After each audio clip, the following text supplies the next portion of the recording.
Hey guys, this is Workers, and today I'll be showing you my plant cell. This is for my science project in Castlenut College, and my brother most probably will be using this as well. In this plant, there's lots and lots of these plant cells.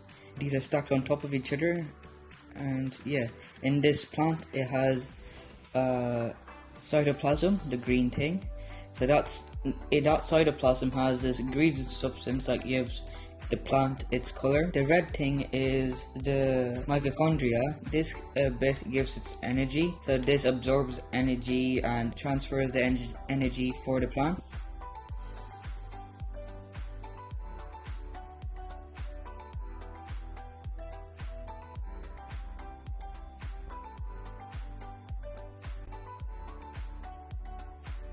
This blue thing is nucleus. This controls the activity of the cell, and the yellow thing next to it, vacuole, this stores up tiny drops of water for the plant if it runs out of water.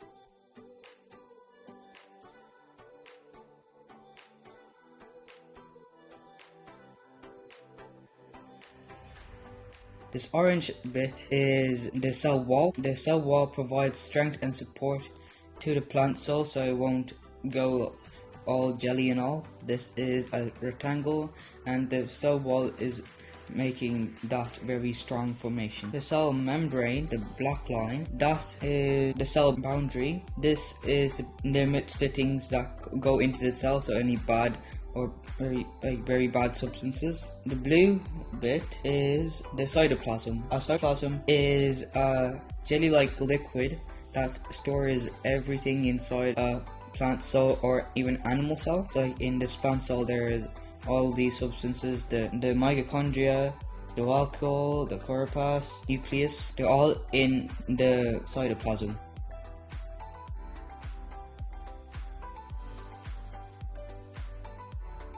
Thank you for watching this video. I hope this was very enjoyable and educational. Thanks for watching, and please subscribe.